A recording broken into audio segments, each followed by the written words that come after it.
L'ISTEP, c'est un laboratoire d'une cinquantaine de personnes de Sorbonne Université et du CNRS. Des administratifs, des techniciens, des ingénieurs de recherche, des chercheurs et des enseignants-chercheurs. À cela s'ajoute pratiquement autant de postdoctorants et de doctorants qui travaillent tous ensemble à comprendre comment la Terre fonctionne.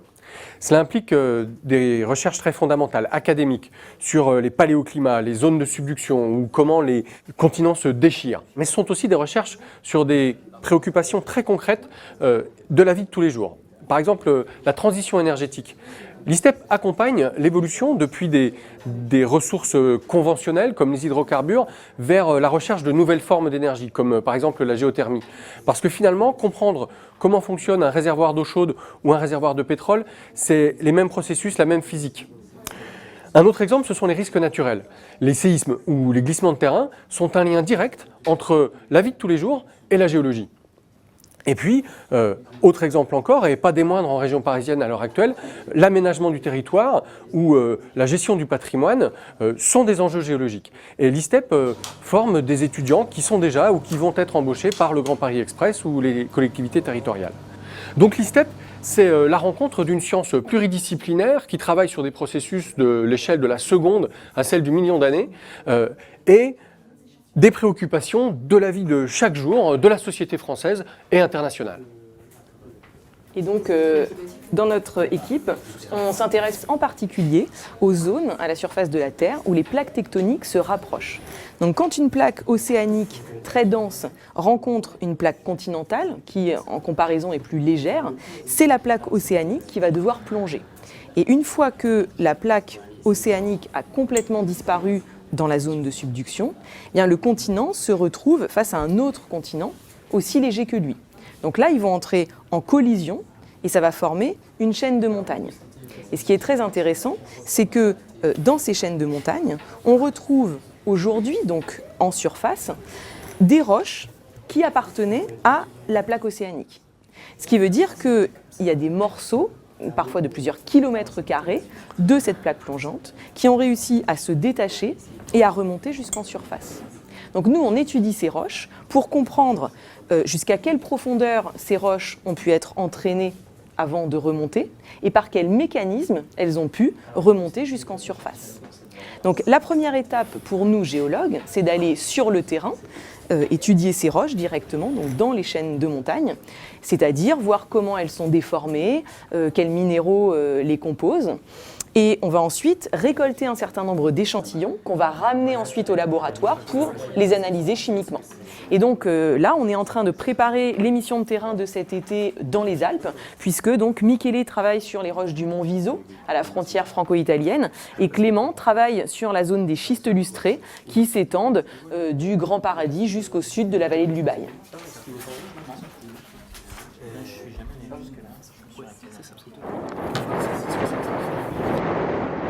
Alors nous nous trouvons ici devant un affleurement finalement assez standard de roches anciennement sédimentaires qui vont nous être très utiles pour étudier les processus de subduction. Vous avez ici des roches qui sont essentiellement d'anciens sédiments déposés sur le plancher océanique. Vous voyez alterner des passés plus calcaires, qui sont ces bancs grisâtres ici, avec des niveaux beaucoup plus sombres, qui sont riches en argile déposée sur le fond des océans. Comme vous le voyez ici, les niveaux calcaires, les niveaux plus argileux, une alternance qu'on retrouve également ici avec les niveaux argileux et ces niveaux plus calcaires. Ces roches déposées profondément sur le fond des océans se sont ensuite transformées lors du processus de subduction. On le voit bien ici avec la présence de plis qui ont déformé les anciennes strates. Et à l'intérieur de ces roches, de nouveaux minéraux, ici, comme la lawsonite, ces cristaux grisâtres que l'on voit et qui constellent la surface de l'échantillon, eh bien, ces cristaux nous montrent que les roches sont descendues à une profondeur d'environ, au premier abord, 30 km et qu'on va essayer de préciser.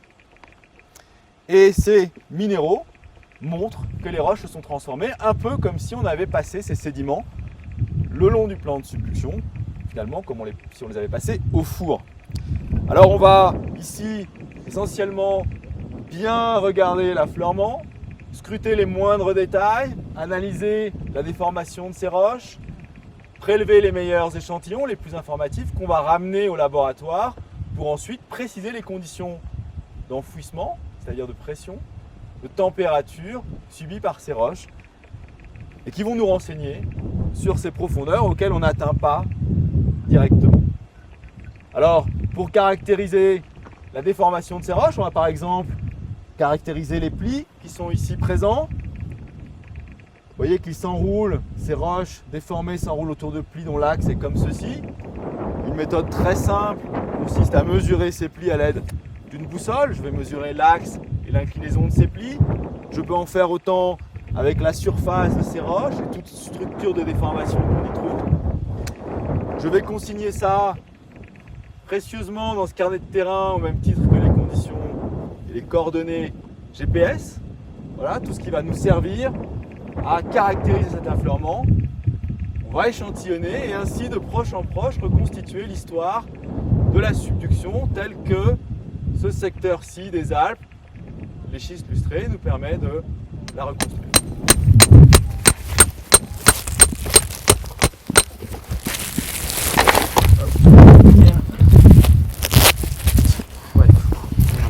C'est bon? C'est nickel. Non mais très bien, très bien. Ça marche. Du coup, tu as le marqueur. Ouais. Un sec. Je vais commencer à noter le point GPS. On est au PS 19. 19, 16. 16. Et du coup, après, on prendra peut-être une veine avec, donc tu pourras mettre 16A. 16A. Alors, si tu veux noter le point GPS aussi. Ouais. Donc, dans cette zone des Alpes qu'on appelle les schistes lustrés, on a vu qu'il y avait essentiellement des roches sédimentaires qui se sont déposées plutôt sur le fond océanique. Et on trouve également, emballés dans ces roches sédimentaires, des blocs qui sont les restes de la croûte océanique. Et on voit notamment sur cet affleurement les minéraux qu'il y avait dans la croûte océanique. On en trouve encore des reliques. On voit des gros pyroxènes ici, magmatiques, et également ces cristaux blancs qui étaient à l'origine des minéraux du fond océanique et qui ont été transformés au cours de la subduction en un minéral qu'on appelle la lawsonite. Et on voit également un deuxième minéral formé au cours de la subduction qui est ce minéral bleu ici, qui a priori est du glaucophane. On a reçu les analyses chimiques, donc ça confirme bien que les deux ont des analyses chimiques très proches. Et dans les deux cas, les schistes lustrés et le Mont Viso, c'est bien des roches de croûte océanique. D'accord. On voit quand même qu'il y a des assemblages minéralogiques différents. Hein. Oui. On voit que par exemple que dans cette roche des schistes lustrés, on voit des minéraux bleus ici qui doivent être des glaucophanes qui sont en train de grignoter d'anciens pyroxènes magmatiques. Hein. Oui, alors évidemment, dans les roches du Mont Viso, on n'a pas du tout la même chose, puisque là, on voit bien ces gros grains rouges là, qui ont l'air d'être des grenats, et puis ces minéraux verts là, en plaquettes qui, a priori, sont certainement des omphacites. Mais bon, ça reste à confirmer au microscope, quoi. Ah ouais, pour faire plus, il nous faudrait des lames minces. Hein.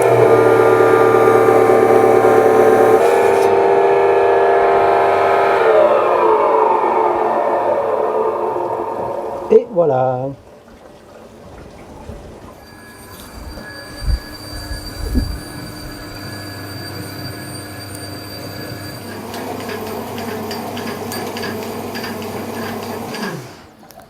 Voilà, les 20 minutes sont finies.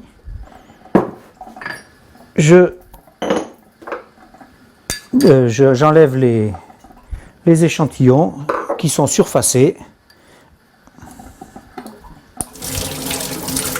Maintenant, on va les nettoyer. Un filet de colle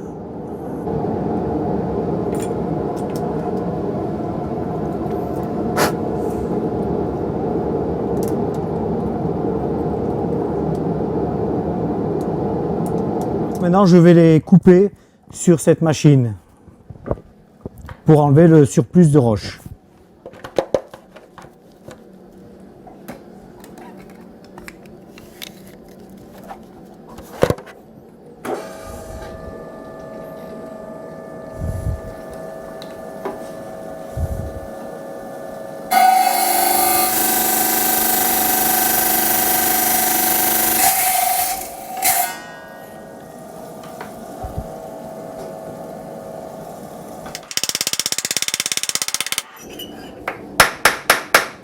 Les lames sont maintenues par le vide sur le plateau.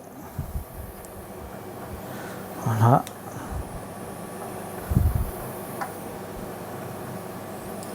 On passe à la dernière étape qui est le polissage. Donc après plusieurs heures de travail, la coupe et voilà où j'en suis arrivé. À la lame mince. Voilà. Merci beaucoup. De rien. Donc là, on est en train d'observer au microscope optique des lames minces de ces deux échantillons, celui du Mont Viso et celui des schistes lustrés. Alors, ce qu'on appelle des lames minces, c'est des tranches de roche, mais extrêmement fines, plus fines qu'un cheveu, et donc suffisamment fines pour que la lumière du microscope puisse passer au travers. Donc la lumière, elle va interagir avec les cristaux en fonction de leurs propriétés optiques, et puis on rajoute également des filtres, et tout ça, ça nous permet de caractériser, d'identifier les différents minéraux contenus dans la lame mince. Dans la lame des schistes lustrés, on voit bien, comme dans l'échantillon, qu'il y a un minéral marron, ce qu'on appelle les pyroxènes, qui fait partie de la croûte océanique originelle, qui est entouré par un minéral bleu. On voit également des sections losangiques, et toutes ces propriétés sont typiques d'un minéral de la famille des amphiboles qu'on appelle le glaucophane. Et on remarque également que ce minéral bleu, le glaucophane, est en train de grignoter les pyroxènes d'origine. Et donc dans l'échantillon du Mont Viso, on avait observé deux minéraux, un minéral vert et puis ces gros grains rouges là qu'on pense être du grenat. Donc tu confirmes ? Oui, tout à fait. Dans la lame écologique du Mont Viso, on voit bien deux minéraux, un qui est plutôt globuleux avec des teintes rose-beige et l'autre plutôt étiré avec des teintes vertes. Lorsqu'on met les filtres, les premiers, il est tout le temps noir, tandis que le deuxième qui était vert, il a des couleurs très vives. Or, ces propriétés sont caractéristiques pour les premiers d'un minéral qu'on appelle grenat et pour les deuxièmes d'un minéral de la famille des pyroxènes qu'on appelle amphacite. Et donc ce qui est très intéressant, c'est que ces minéraux sont des marqueurs ou des témoins des profondeurs auxquelles ces roches ont été enfouies dans la zone de subduction avant de remonter jusqu'en surface. Alors pourquoi ? Parce que quand les roches sont enfouies en profondeur, sous l'effet de l'augmentation des conditions à la fois de pression et de température, les minéraux se transforment en d'autres minéraux qui sont plus stables. Et on le voit bien, si on revient à la lame des schistes lustrés, on voit qu'il y a encore des reliques des minéraux de la croûte océanique, mais qui sont déjà partiellement remplacés par le glaucophane.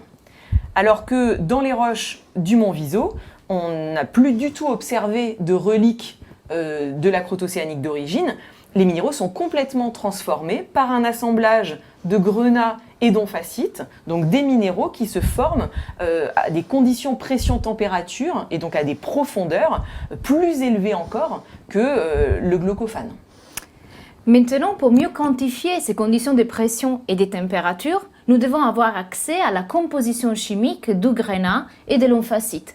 Mais nous devons également être capables d'identifier toutes les phases, même les plus petites. Par exemple, ces petites phases noires qui sont sûrement des oxydes, mais qu'on ne peut pas regarder plus de près vu la résolution du microscope optique.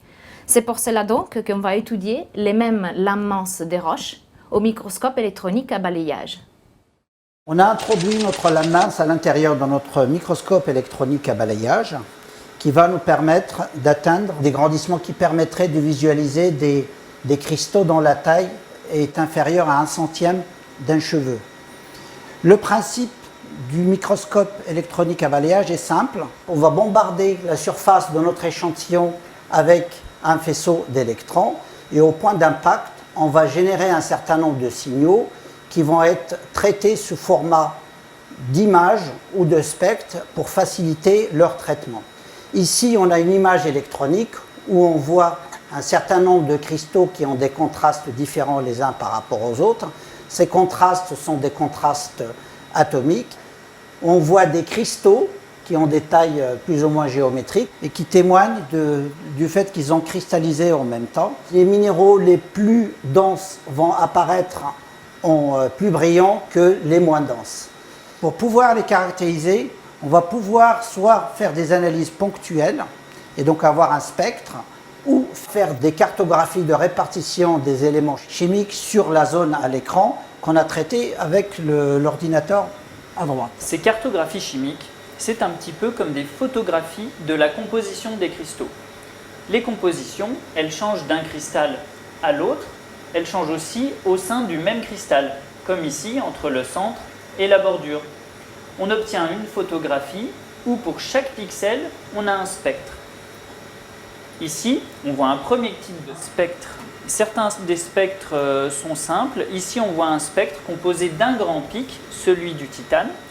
On en déduit que le minéral que l'on regarde, c'est du rutile parce qu'il est composé principalement de titane. On obtient d'autres types de spectres qui sont passablement plus compliqués. Ici, le spectre d'un cristal avec du fer, du calcium, du silicium, de l'aluminium, du magnésium, du sodium et de l'oxygène. On en déduit que le type de cristal qu'on regarde, c'est de l'omphacite, qui est de la famille des pyroxènes. On va répéter ce type de mesure pour tous les cristaux de la lame mince pour observer une roche à la fin qui est composée de grenat et de pyroxène qu'on modélise comme ayant cristallisé vers 550 degrés et 26 000 bars. Ces conditions, elles sont connues par la modélisation qui utilise la thermodynamique et par la reproduction expérimentale du même type de cristaux aux mêmes conditions de pression et de température. Donc on en conclut que cette roche-là, elle a été enfouie à au moins 80 km de profondeur et qu'elle a atteint des températures de 550 degrés environ. Alors, je vais vous présenter le résultat de cette étude que l'on a fait avec Michele sur des roches que l'on a échantillonnées dans les Alpes. On les a échantillonnées à deux endroits. Tout d'abord dans les schistes lustrés, qui sont ici replacés sur la carte géologique de la région, mais aussi dans le massif du mont Viso. L'analyse chimique de ces roches nous a permis de savoir qu'il s'agissait de roches de la croûte océanique. Nous essayons, à travers cette étude, de comprendre à quelle profondeur ont été enfouies ces roches.